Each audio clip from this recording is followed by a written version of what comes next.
Rob Browne, Happy Brenden New Martin. Year.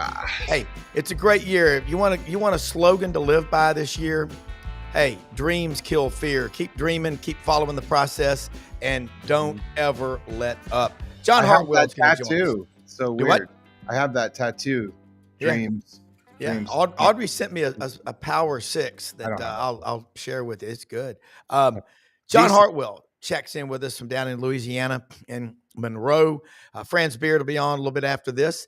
Kind of a fun day after New Year's Day show. They're all fun, but I want to start off, man. What happened down in New Orleans? I am praying for the folks who were killed and those who were wounded and their families. All of us, let's do that because that was a horrible situation. I've got friends that are down there and have heard some personal accounts of what happened and just a horrible situation. And they're going to play the Sugar Bowl, I think today, Brenden, at 4 or 5 is what it was rescheduled for. I didn't see where, but John Hartwell would probably know that stuff because he's smarter than us. Yeah, he is, and he's also taller than I am. So let's bring in John Hartwell. And John, wait a minute. How tall are you, John Hartwell? 6'7". 6'7". I'm 6'4". I thought I had all that here. Now you're throwing me as the tallest person on the show. Hey, we're all sitting down. So yeah, Happy New Year's to you guys. As always, appreciate the opportunity to visit with y'all. Yesterday in New Orleans, obviously a bad deal there. Yeah. And thoughts and prayers out to the many families affected, people who were, innocent bystanders who thought they were going out for a night of celebrating, ringing in the new year. And wow. I mean, I was thinking this morning, what the different routes we could go in today's show, and I don't want it to go political, but good Lord, we got to do something in our country. We've got to, people are getting away with too much stuff, and I think just that whole lax attitude has led to, to where we are today. So hopefully we can reel it back in some. But again, the thoughts and prayers go out there. But I think it's a 3 o'clock New Orleans time kick, 4 p.m. Eastern, because I know they flip-flop the Gator Bowl, and I think it's an evening start now for Ole Miss and Duke and Jacksonville. John, talk about what that logistically could look like. I know you're not there. I know you don't have insight. I'm not saying that, but just give us a brief snapshot of what that could look like. Because I know a little bit, but I mean, you certainly, would you think there was discussions of, hey, should we move this? Should we go somewhere else? Just kind of touch on that if you can. Yeah. I mean, I'll give what context I have, and certainly as an administrator for a lot of years, you deal with curveballs. Fortunately, I never had to deal with one quite in the aftermath of something like this. But yeah, I was actually very impressed by how quickly they were able to make a decision yesterday about first the postponement and then about the rescheduling of the game. And there's so many things that go into play. And obviously, when you have loss of life involved, everything else becomes secondary. But you've got the logistics of 2 teams. You've got the logistics of television, of the corporate sponsors. You've got, and again, hopefully this is far down the list, but at some point it becomes relevant. Is there a competitive advantage or disadvantage all of a sudden to one team that's in next week's semifinal game having 2 days extra of rest or preparation or whatever you want to call it, and then obviously even more at the forefront becomes the safety of the facility itself, of the Superdome, and getting teams in and out of there and getting fans in and out of there. And again, secondary, but the financial aspects, not just from TV and advertisement and all of that, but it's a sellout game. All the tickets. I know I purchased through our league some tickets for a donor, and I think those lower level tickets face value $450. So you've got a significant amount of revenue involved there too. So there are a lot of pieces there, and I know those were all put in priority order. First and foremost, the safety of the student athletes, and then hey, they were in relative proximity, on Tuesday night to, and I know both teams went into lockdown mode in their hotels and stuff like that, but there's so many factors that go into it.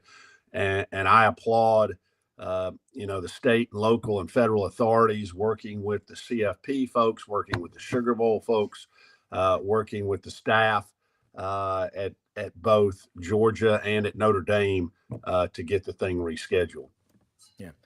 Brenden, got a quick question for you. Something popped up on the top of my screen.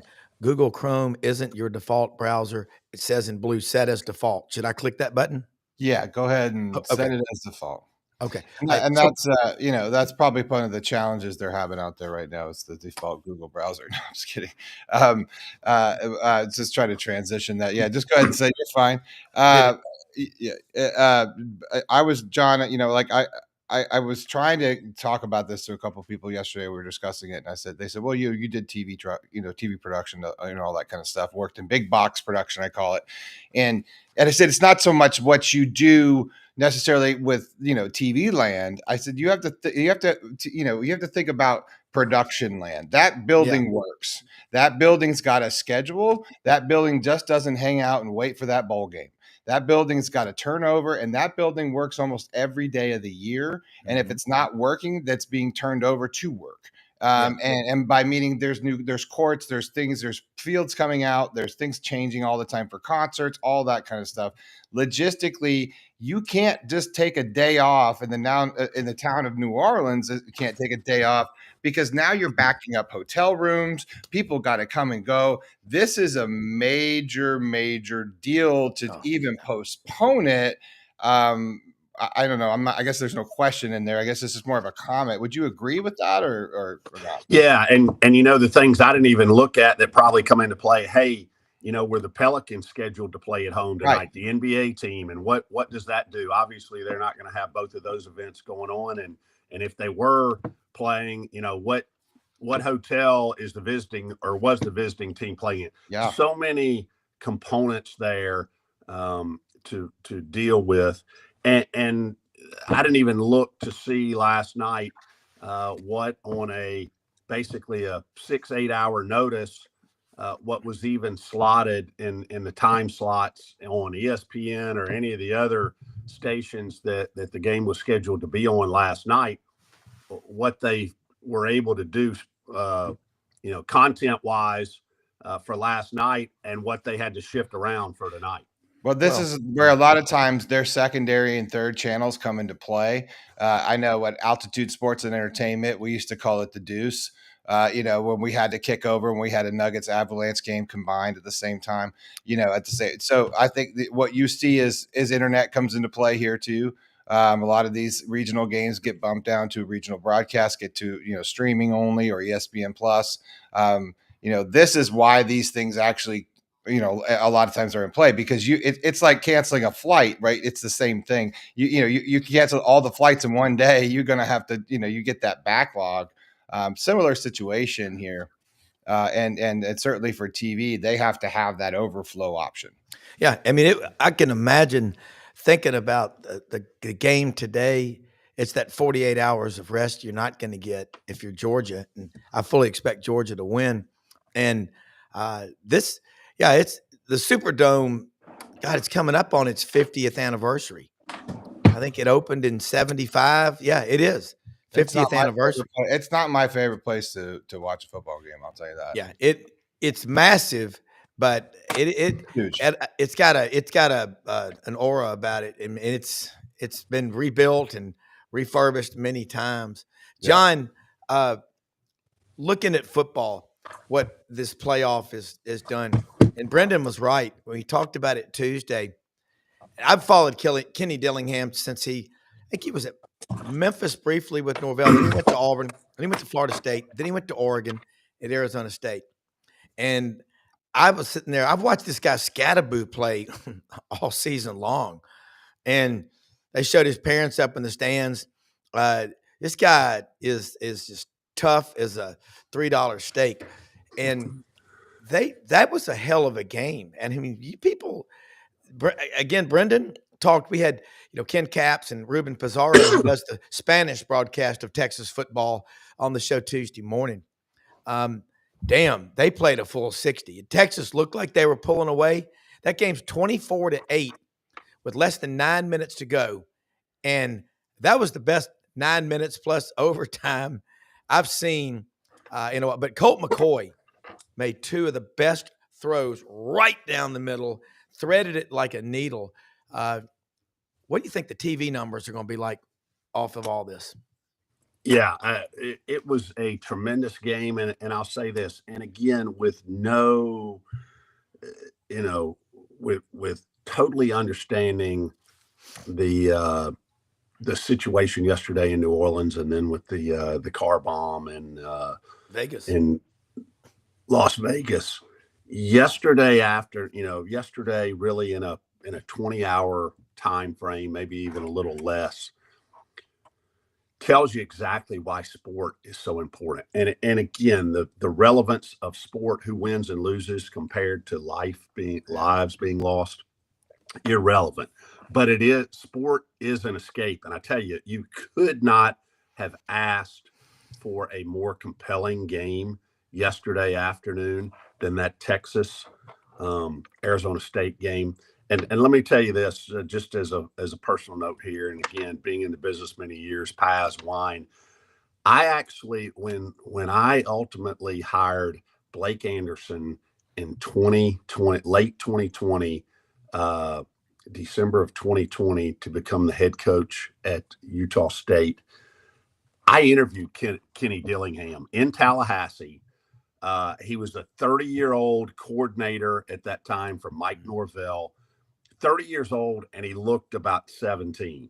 Yeah. But I'm telling you, you walk in that room and he comes in, and I'm like, man, what's this kid doing in here?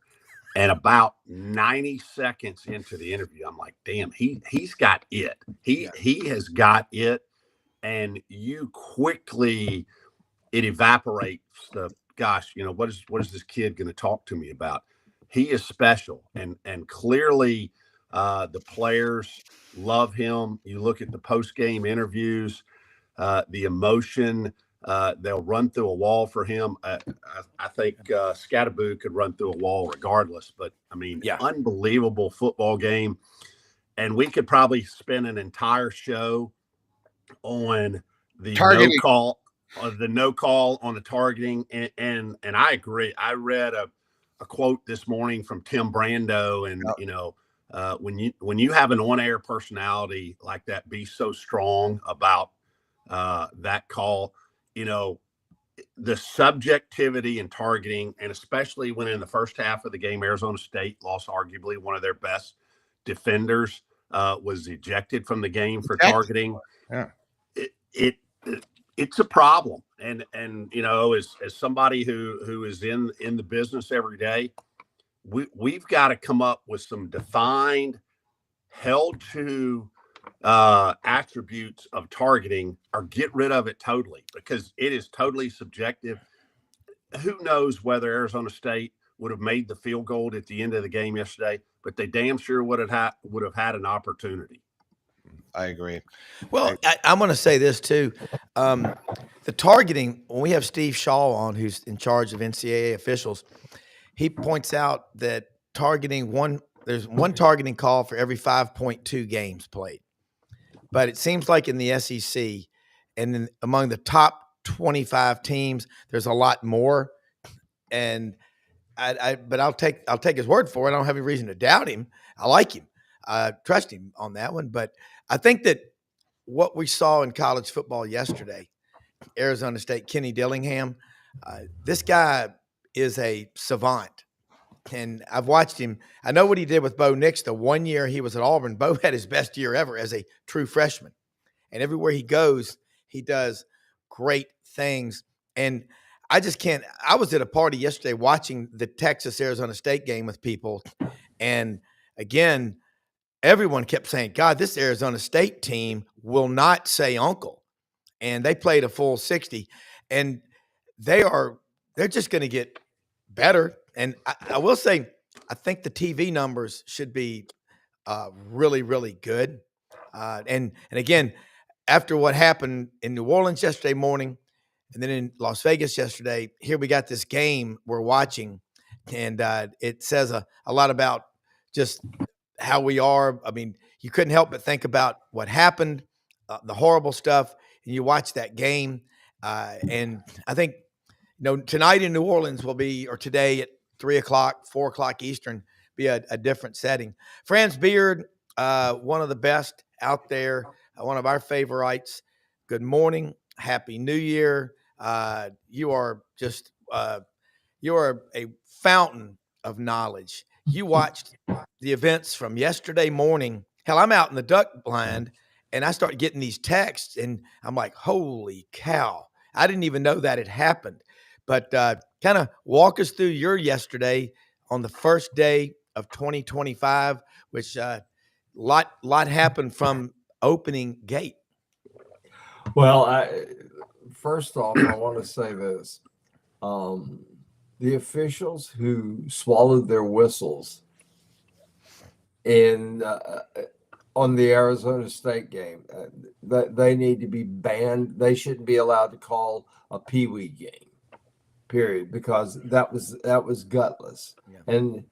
And I realized the guys on the field made a call. It's the guys in the booth that said no targeting.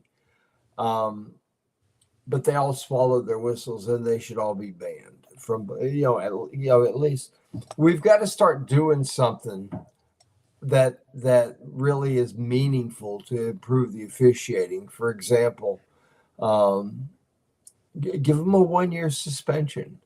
So some of these guys depend very heavily on that money that they make, and this is like, I know, like what they say, you can't have professional officials. Well, what do you think what do you think Ted Valentine is in college basketball? The guy will officiate 120 games this year, and he makes $2,500 every time he blows his whistle.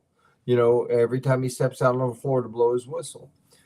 You multiply that 2,500 times 120, that's a good living. It's almost 200 a year. It's more than 200 a year, I believe. Hey, and Franz, I'd say this just to interject really quickly.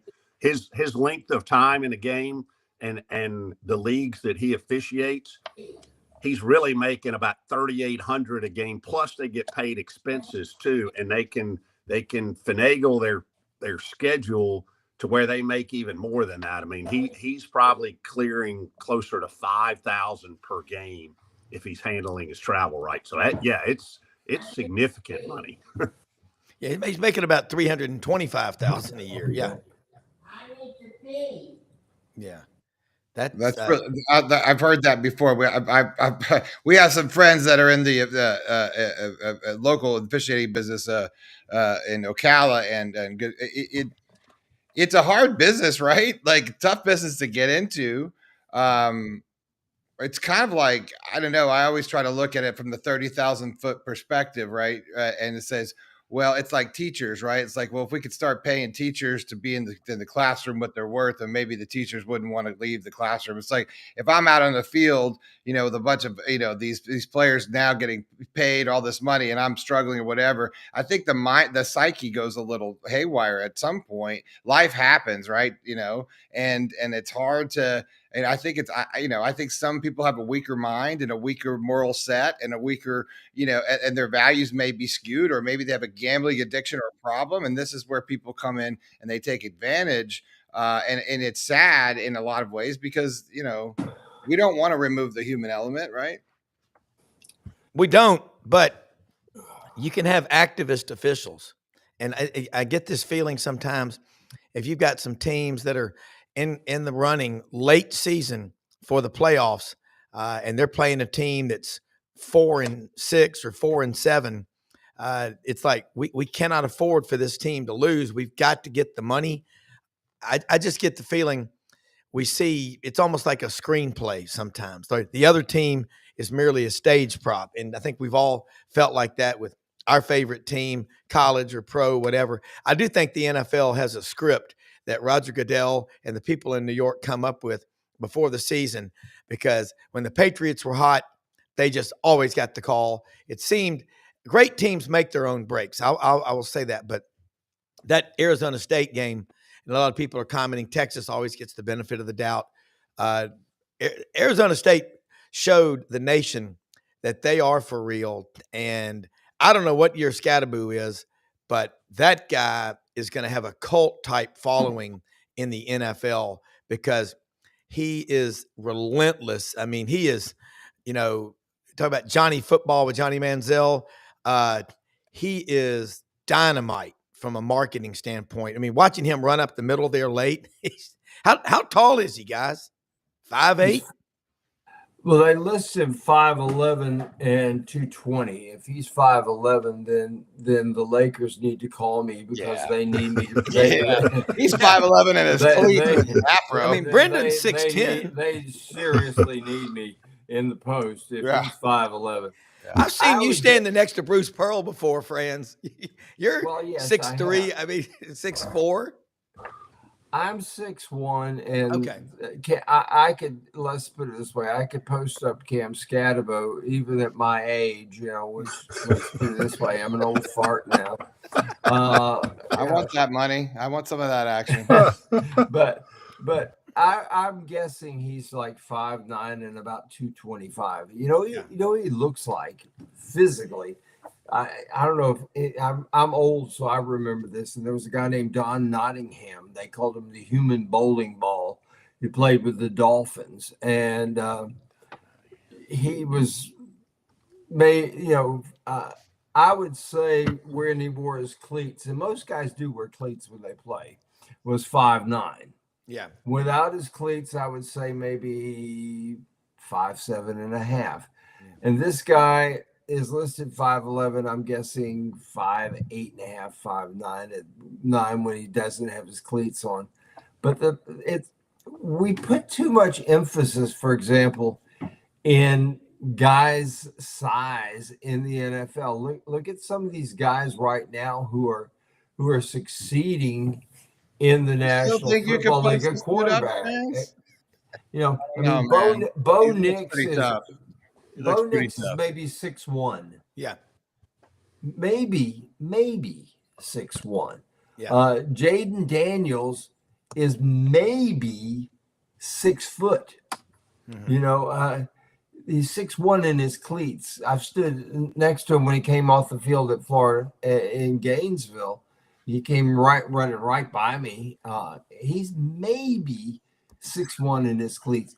We put too much emphasis on this element of size, like Dylan Gabriel. Dylan Gabriel is going to succeed in the NFL. They're saying undrafted free agent because he's only 6 foot. He's 5'10". Yeah, well, maybe. Yeah. Right, so the implications, I think we've discussed. We could talk about the what ifs and whatevers, but I want to talk about what's happening. So we have, the Texas ASU game to me was a wonderful football game. I hate overtime. It's cringe to watch. It's not fair. I don't think I think it's a hard way. It's like it's shootouts for soccer for me, right? Like, it's a hard way. It's great and exciting, but it's a hard way to watch the end of a game that really means something that we're condensing down to this watered down, like very peewee version answer to an overtime, a situation that I could think of. It feels like it's AYL football. Hey guys, okay, let's get it on the 20. You run them on in, then we'll go down the other end and do it again, guys. Like let's go to the NFL version, which is kick the ball off. Yes. And if you score a touchdown, it's over. Yeah. John Hartwell, you're on a lot of committees with the NCAA nationally. And we're talking, everybody's making a lot of great points. What the hell is going on with that organization? Because we've got the portal, and this is, I can't go anywhere. I know y'all can't either without someone saying, Brown, what are they going to do about the portal? This shit is crazy. These kids are just quitting and leaving and coming and going.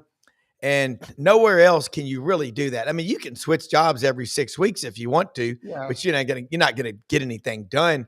Is anything being done behind the scenes? And if you can't give specifics, give generalities. Here's the deal, Rob, and I had this conversation with a couple of folks yesterday. The NCAA, and this is not anything that just happened yesterday or last week or within the last 6 months. The NCAA is so litigation adverse right now. Anything they do, they're scared to death of getting sued, and rightfully so in some cases. That we're going to have, Congress intervening, and is that going to be? I know Ted Cruz is on this bandwagon. Obviously, Tuberville's been on it for a while.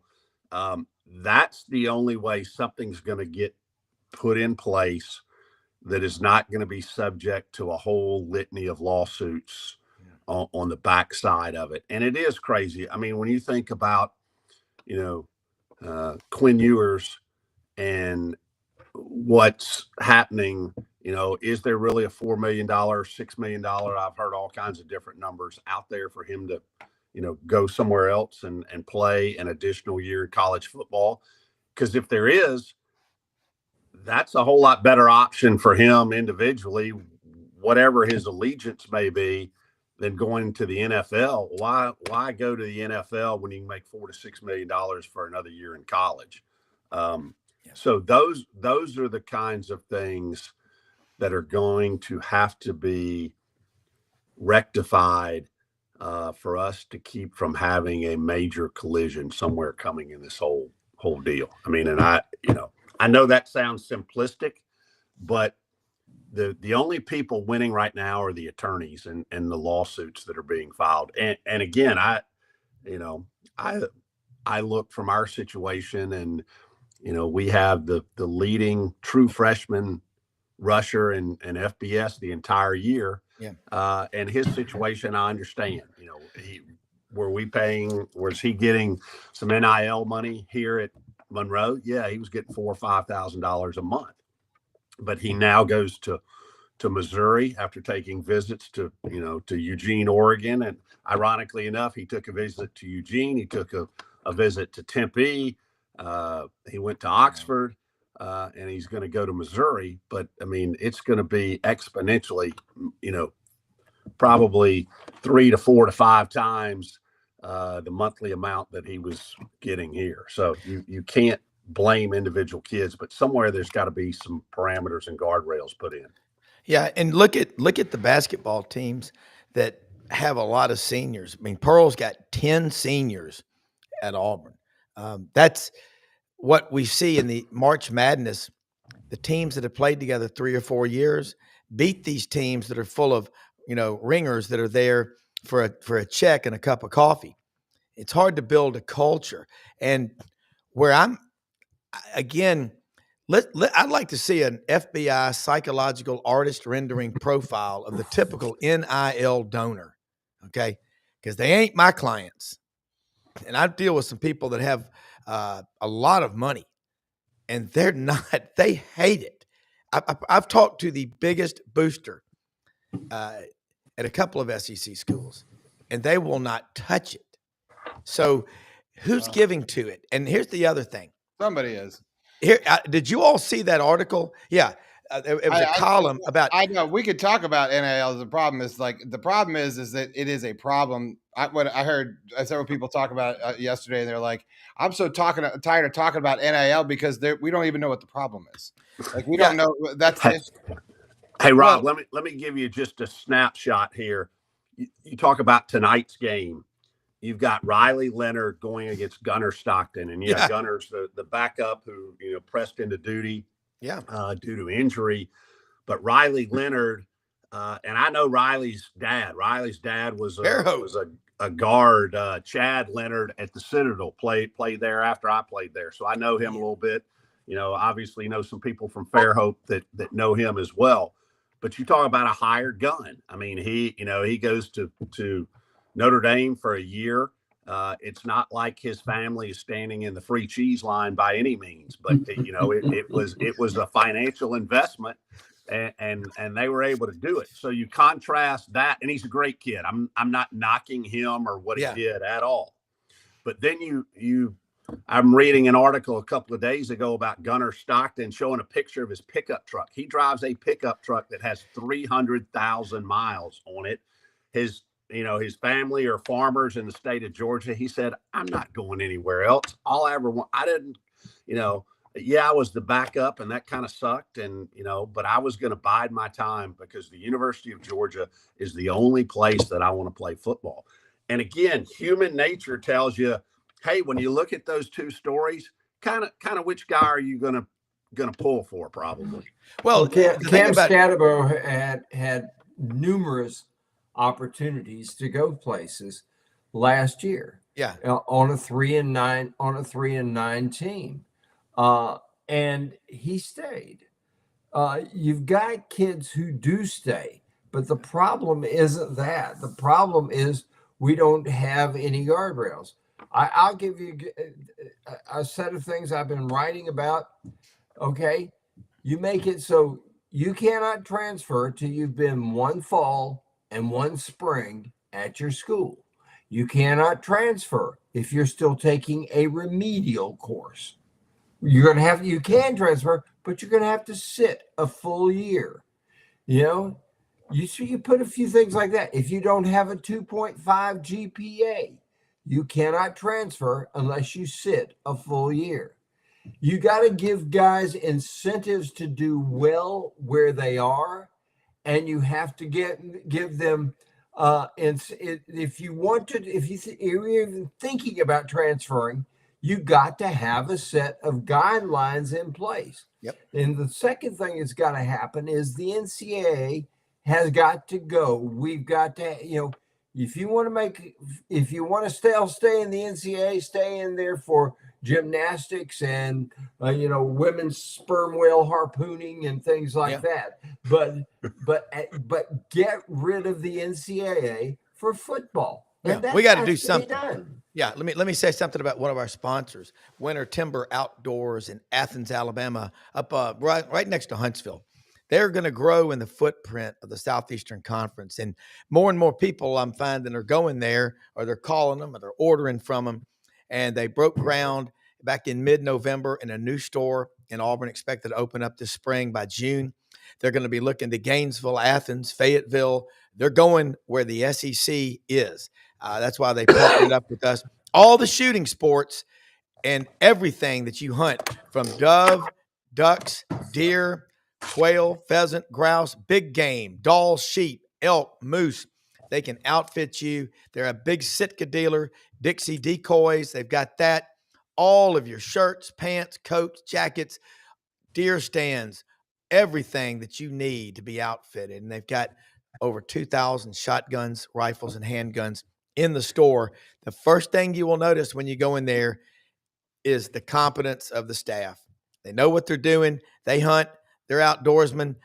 They outfit men and women.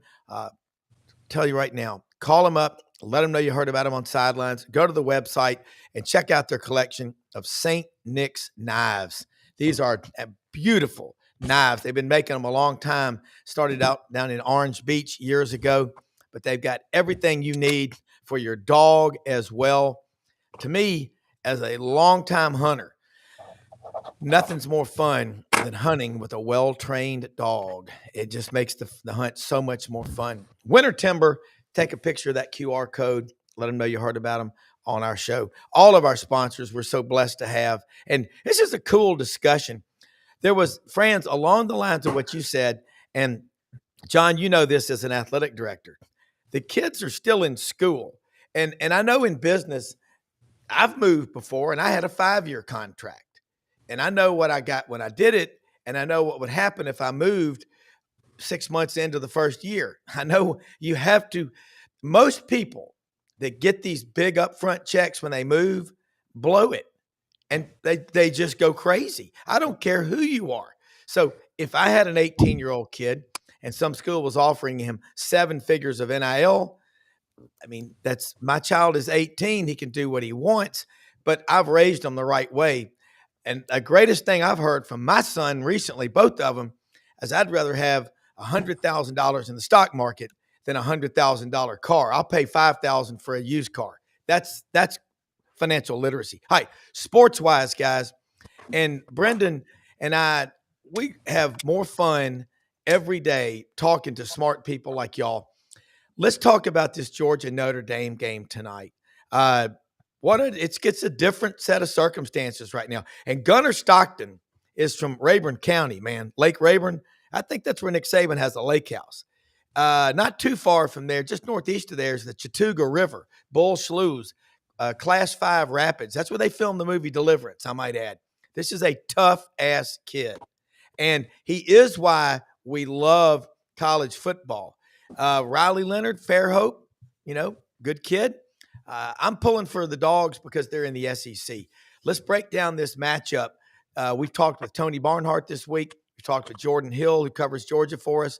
I'll start with you, John. Looking at it, Georgia, they've got to stay in routine. But I think this is the best coaching job Kirby Smart has done in his 9 years at Georgia. He doesn't have the 2 and 3 deep guys at every position like he's had. They're starting for Arizona State or Indiana now. But I believe he'll have this team dog ready. Yeah, I agree. I think the difference in this game really comes down to the offensive and defensive lines. You're right. There's no Brock Bowers on this team. There's no, just stand out, can't miss, top 10 draft pick on this team. But they really play well together. They've overcome some adversity. So, and it seems like these players have embraced Gunnar Stockton. He's been there. He's gritty, and I agree with you. I think it's going to be a pretty close game in the first half, but I think Georgia prevails at the end. Yeah. Comment by George out in Portland. I love this guy, Gator George. If Rob's pulling for Georgia, I will. Oh, good. But no. Here, where is it? Just think, every time you buy Nike, this is Mike McKenzie, I think, you are supporting Oregon athletics. Well, every time you go to Buc-ee's, are you supporting Texas A&M? I mean, this is getting Franz. Anyway, break down that Georgia Notre Dame game. Well, let me start by this. This is a contest between the two teams that I despise the most. I like your honesty, Franz. I would love to see tough one, Franz. I feel you, brother. I feel you. So is that guy. I would love to see this game go 42 overtimes. Me too. I mean, I like this thing. They're going to start it at 4 o'clock Eastern time.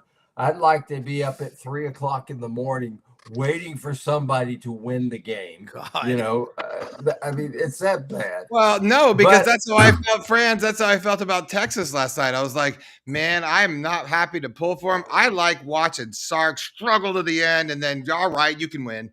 But you're SEC. I got to pull for you. Like your new family, you're like the stepbrother. Like you're blended. I gotta love you. I don't know how I really feel about you. I still don't trust you around my stuff. You know what I mean? I'll go ahead and fight the bully for you, but I don't like it. And I didn't like. But I like watching you suffer, Sark. But make you sweat bullets. This is like choosing between two social diseases. Which one do you want? Whoa! Like jumping on the grenade, hallelujah, buddy. All right. Here's the deal. One more drink. Georgia, I think, even with Gunnar Stockton at quarterback, Georgia's going to win this ball game because they will be more physical on both sides of the line of scrimmage. Not only that, they will be faster on both sides of the line of scrimmage. Riley Leonard is a good kid. I'll agree with that. But he's also not a really good quarterback. He's good, but he's not really good. And at this level, you got to be really good. Gunnar Stockton, we don't know. But here's the thing. They will go back to the old Vince Dooley prototypical quarterback, which would have had no arms and a great big mouth to hold the football and run. Vince Dooley believed in the Darrell Royal philosophy, which is when you throw a pass, two bad things happen, so you don't throw them. This is going to be just line it up, and we're going to out physical you. And I think Georgia can do that. Rob, you're correct that they don't have the 2 or 3 deep that they've had before. That's because NIL keeps wiping out your backups, because every backup thinks that he should be starting. Every backup looks at the guy ahead of him who's making a lot of money and says, I should be making more than him. I'm better than him, but the coach loves him and he doesn't love me. Yeah. So but Georgia, if they avoid injuries and if they avoid making the game too complicated for Gunnar Stockton, and that's the key to me right there. If you can avoid making the game too complicated for your quarterback in a situation like this, you got a real shot. All right, John Hartwell. That's a cool stat on the internal chat. Say that about Notre Dame in the bowl games. Yeah, I saw this somewhere last night. I looked it up really quickly. During the last 31 years, Notre Dame has gone winless in its 10 major bowl games. I guess the last major bowl win dates back to 1994. So, that by itself isn't going to cause them to lose, but I do think that trend continues this evening. Yeah, one thing about Georgia is Kirby Smart. He played at Georgia. That helps, but he just has a way of connecting with every player on his team. And it comes through in his comments that I love our kids. That's why I don't go into the portal and bring in 25 or 30 new guys every year. I want to develop our kids. Same thing as Dabo. We made a commitment to you. Let us give us time. We'll keep working on you. And if a kid doesn't want to be there, you got to get rid of him, or he'll go anyway. But I think the line of scrimmage, even though Georgia's not as deep, damn, they will get after your ass. And physically, I think they're going to blow up Notre Dame on the line of scrimmage. And Notre Dame will intentionally, I heard Chuck Oliver talking about this on his show. I don't know of a team, he said, that tries more intentionally to get the quarterback involved in the running game than Notre Dame does with Riley Leonard. He's a tough competitor, but I don't think he's going to stand in the pocket and throw for 350 yards. I think Georgia's going to try to bottle up that line of scrimmage, and they've got guys that they've got enough athletes to win this game. I'm not saying Notre Dame doesn't, but Georgia's roster is second or third most talented in college football. And that when you've got a team that can conceive it and believe it, achieve it, you're going to do it. Here's some cool things. Laziness kills ambition. Anger kills wisdom. Fears kills dreams. Ego kills growth. Jealousy kills peace. And doubt kills confidence. Read those in reverse. Ambition kills laziness. Wisdom kills anger. Dreams kill fear. Growth kills ego. Peace kills jealousy. And confidence kills doubt. The thing I see with Georgia football is Kirby never hangs his head and has a pity party, even after a loss. And when Georgia lost to Ole Miss, they were beaten soundly. They still came back and beat Texas. It's pretty damn good. But next question, I'm going to start throwing this around. Is there an elite team in college football this year? How quickly we've gone from Nick Saban dynasty to now. Ohio State looks really good. But really elite. Good. I mean, they do. About that game, Ohio State kicked the crap out of. Ohio State looks really good. I don't think. And here's the thing: I don't think Oregon's that bad. I don't think they're that bad because they looked like the worst team in the world in comparison last night. I mean, am I wrong, Franz? Yeah. Well, here's the thing that Ohio State was able to do, and this is they're capable. Brenden, I'll agree with you. They're capable of being elite.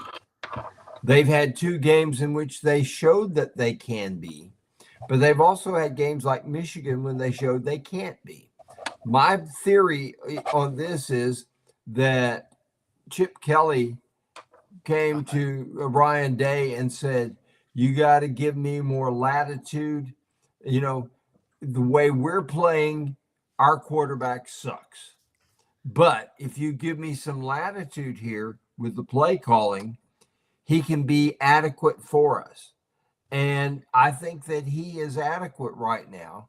I don't think he's a superstar, but he's adequate. And he was inadequate against Michigan. And I think that Chip Kelly went to Ryan Day and said, "Little brother, this is the way it's got to be if we're going to win some ball games."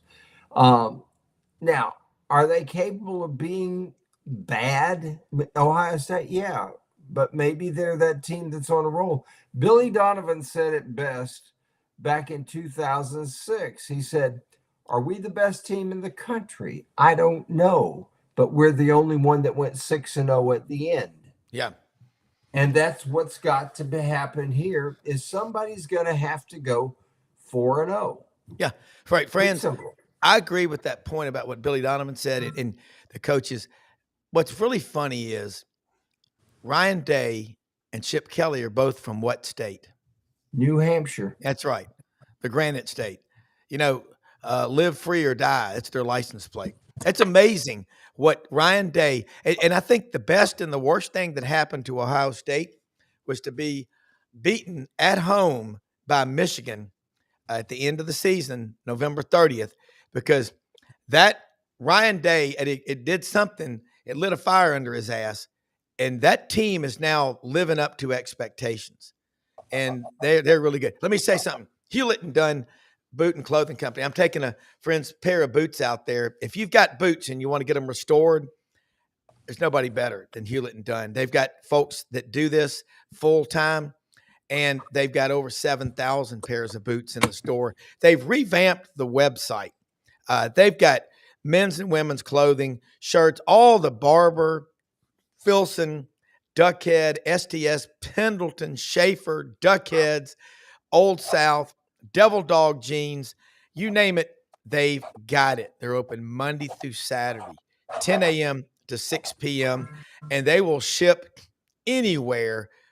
Look at the pictures on here. Great looking clothes. The best looking people shop at Hewlett and Dunn on the square in Collierville. Look, if you live in the Mid-South, go there in person. If you're coming through Memphis, go to Hewlett and Dunn, Charles Hall, Raven, JM, Charles' wife, Laura, Squidward. They are so good. Every time I go in there, you know, Raven will walk up and say, "Hey, Audrey, you'll love this." And she always does. If it's a new purse, they got so much cool stuff. You'll love it. And, okay, so when we talk about, you know, these games and you think about the psychological edge of a coach, Marcus Freeman's pretty damn good. Again, his agent, I know his agent. I'm learning a lot about Marcus. He was defensive coordinator. Notre Dame, they're really good. They beat Indiana. Let's talk about this Penn State team. Did anybody have an easier path to get where they are, John Hartwell, than Penn? Not that it's easy. Georgia wins the SEC, sits at home with the bye, and gets to stare Notre Dame in the face for their first game. Yeah, I agree. When you look at who's left, and I know we've got one more quarterfinal game tonight, and you know, I do feel confident Georgia will win that game. When you look at, hey, who do we project in the final game? I still think it's trending Ohio State, Georgia. I think Penn State and Texas, while they show flashes, I think there are too many chinks in the armor, if you will, to sustain making that championship run. I may be proved wrong, but I right now would say it's Ohio State and Georgia in the championship game in Atlanta. On fewest variables for both of them. I believe, and I think you're right. Here's the one thing that I think we need to do. I think it's trending that way, but for years like this, and the NFL draft, it shows you a lot, because you look at the teams that at how many quarterbacks they're projecting to go in the first round. They're saying maybe one. Last year we had 6. So that tells you a lot about where college football is right now. When you don't have elite quarterbacks, the game is kind of leveled out to where there's a lot of teams with a chance. But I think Georgia and Ohio State, I'd like to, John, I think that the smart thing to do that would compensate for years like this would be, let's expand the playoff. You got 8 conferences, have eight conference champs get in, 8 at-large teams, no buys. Everybody plays, and is it fair, for example, that Georgia had to sit 2 weeks while Notre Dame got a home game to play? No, it doesn't. And we saw that yesterday. Every team that got a bye struggled. They really, really had a difficult time. Oregon has a bye. They're terrible. Texas has a bye. Texas didn't have a bye, but they won. Arizona State had a bye. It worked for them, but it didn't work for the other guys. It didn't work early for them. They came on late. They were way off. Yeah. So you got to give, I think the only thing that's going to make sense is expand it. Okay. I don't have a problem with the Sun Belt Conference champion getting into the tournament. And people say, well, they'll never, ever, ever beat. Goodness, Northern Illinois beat Notre Dame. That's right. At Notre Dame. Poop happens. Yeah. I think it keeps people interested when you bring in teams, especially, and it creates a lot of conversation, for damn sure. I mean, that's a given. I mean, John, you know this. I hate buys. Baseball is the best example of hot bats sitting for a week, and the team that finished behind them and keeps playing. And because you look in the past, you had 35, 37-day layoffs in the BCS championship, and the hot offenses always were slower than they had been during the regular season. So the buys, we don't know what Georgia's going to look like. We just know this, that Georgia, their last game they played, golly, was December 7th on Saturday when they beat Texas. And so Gunnar Stockton every day has had to hear questions about, can he do it? Is he good enough to do it? And psychology, I mean, really, if you put it out there that you're not good, that's what you'll get. Junk in your head, junk out. And I think all this time they have to sit around does nothing but create a lot of doubt if you're not careful. But that's where I give Kirby the advantage. His degree is from the business college at Georgia. I know he and his wife have given endowed chairs to the University of Georgia College of Business. Bottom line, man, as we wrap up here, today at 3:00, SEC supremacy. We got Texas still in the mix, and you've got Georgia still in the mix. But you watched yesterday Oregon, and that was a beating against Ohio State. Matt Dean, our good friend, he's actually flying back right now. The SEC loses. If the Big Ten wins it again this year, there's going to be a lot of people saying there's been a big power shift, away from the SEC.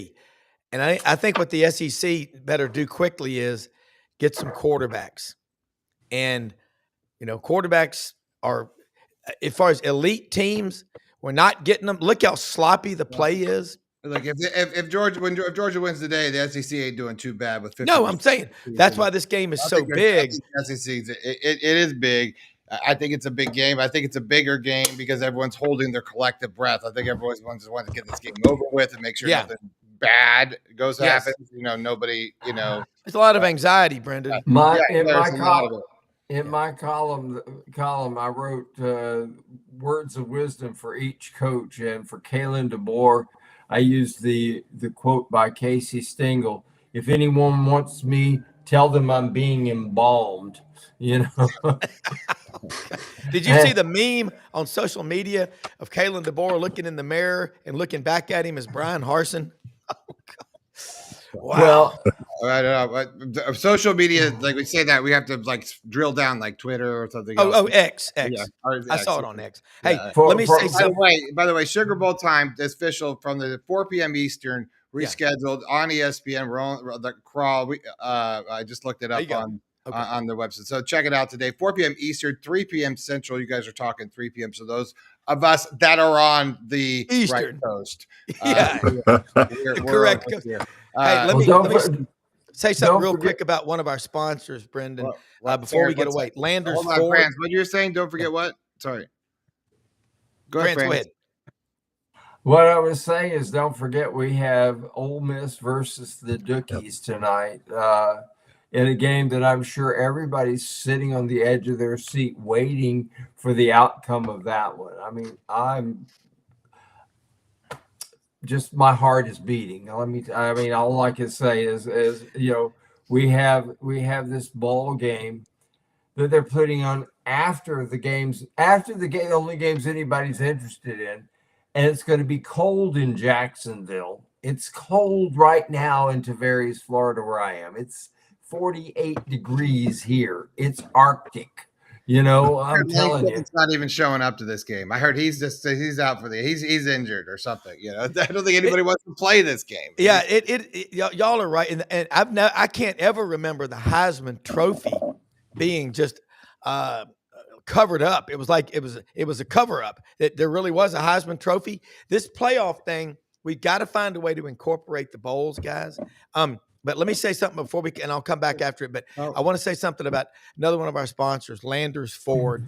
One of the members of my hunting club has bought 17 vehicles for his company from Landers. And was hunting yesterday with another member of the club. We rode out to one of the pits in his brand new 2025 Ford Lariat pickup truck. Guys, these trucks on the inside are like being in your living room, but they perform in the field. They hit those ruts, the mud, the four-wheel drive. They do it all. They are fantastic. And those Broncos, just go test drive the Sasquatch package Ford Bronco. Landers is open Monday through Saturday, 7 a.m., 7 p.m. The service department, folks, if you've got trouble, they'll pick you up, take you there to the dealership. $500 off for SEC Sidelines audience members. The number one Ford dealership in the Mid-South, okay? They are everywhere in the Mid-South. They will deliver anywhere. Call them up. Tell them you heard about them on Sidelines. Ask for our good friend, the general manager, Brad Bellamy. If you didn't buy your last vehicle from Landers, you probably paid too much. I like John and Franz and Brenden and everybody watching. We're all going to be glued to the TV. And Brendan's right. There's a lot of, call it anxiety or whatever. This game at the Sugar Bowl today, it's going to be, I've got several friends down there at the game. And Jordan Davis Hill, I've been texting with him. Tony Barnhart was on with us Monday. They're all down there.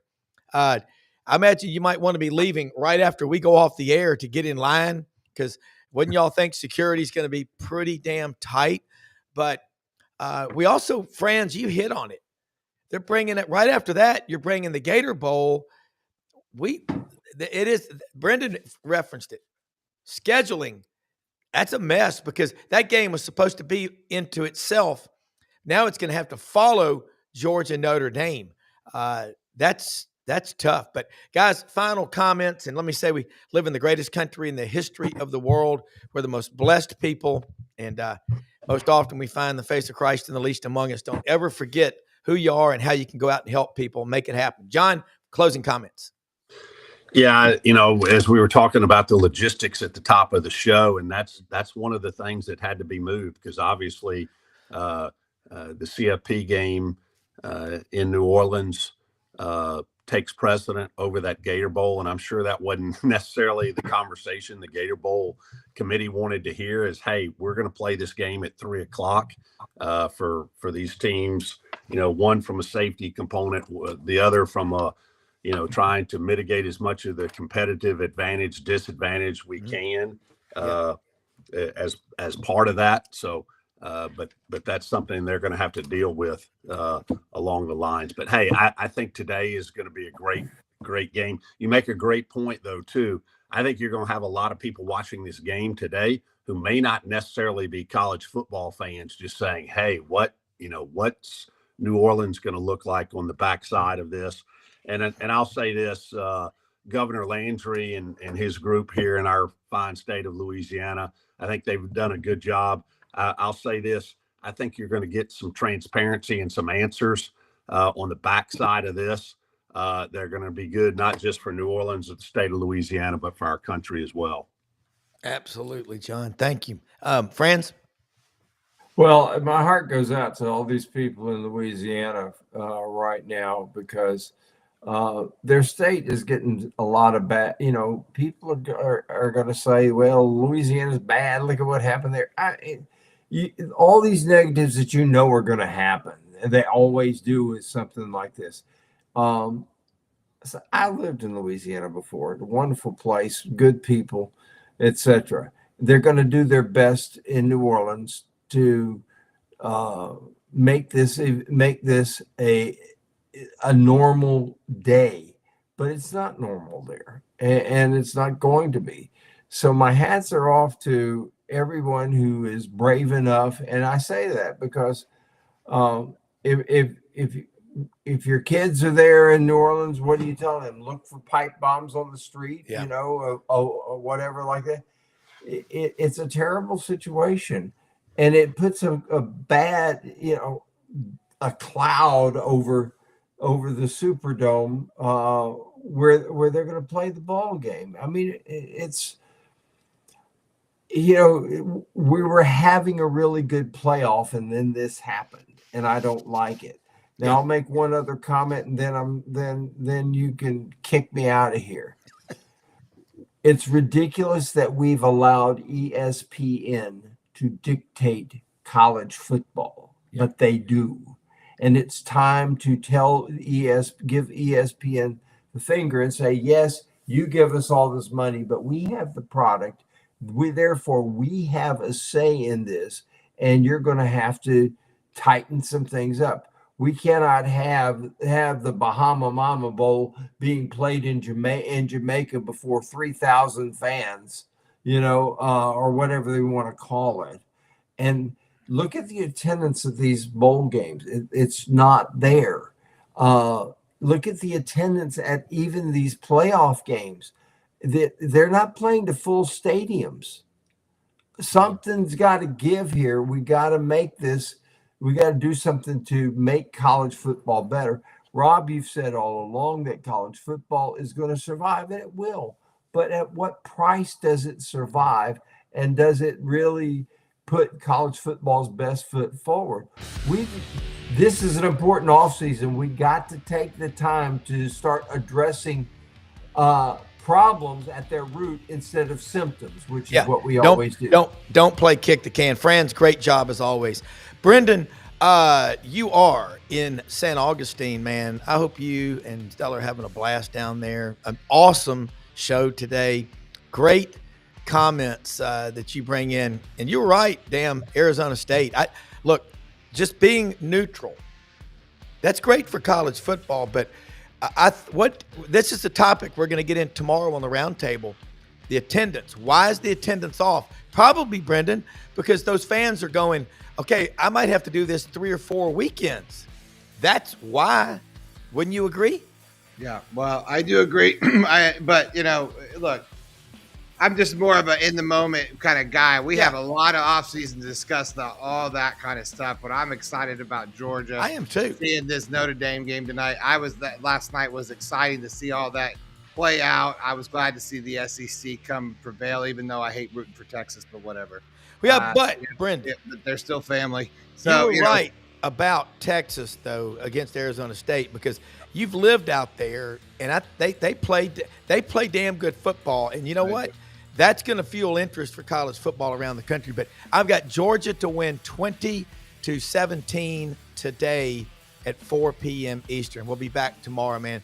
Awesome job, Brenden. You are on another level. Thank you so much. See you tomorrow. Yes, everybody. Rob, happy New Year to you all. Thanks to John Hartwell. Thanks for coming on the show. Thanks to Franz Beard. Check him out on GatorBaitMedia.com. Rob, we're going to learn how to say goodbye when we go to parties in 2025. That is your job. Rob, you need to learn to say goodbye. I'm going to talk to I haven't met your children yet, but I can't wait to meet your children because we're going to have some conversations.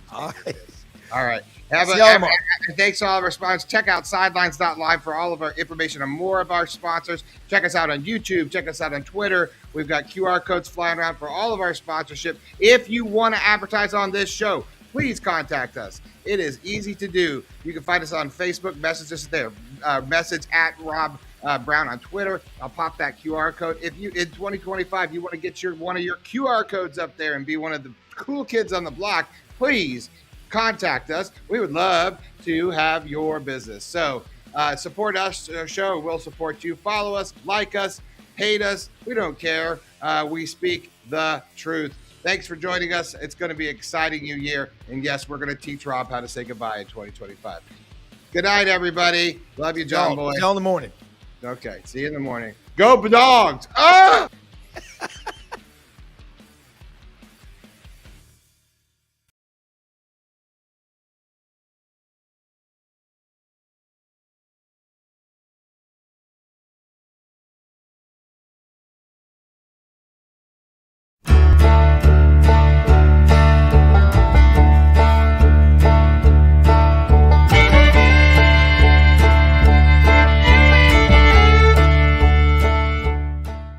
In a perfect world, you'd set a health goal and results would happen overnight. In this world, the real world, it takes time, dedication, and the right support to achieve your best self. The Vitamin Shopp's health enthusiasts are here to make sure you're not wasting a single moment on the wrong supplements. From the highest quality sports nutrition and superfoods to the most sought after trends, you'll find a huge variety of science-backed solutions for every goal, and the people to help guide you along the path to greatness. Unbelievably, every 2 minutes in our communities, a child is either bought or sold for sex. I am Ari Dickey, board member for the Nashville Anti-Human Trafficking Coalition. Join me and millions of others in our fight against human trafficking and for its victims by helping to educate the most vulnerable among us, our middle and high school students. Go to nhtcoalition.org, become a partner, and help keep our families safe, because none of God's children are for sale.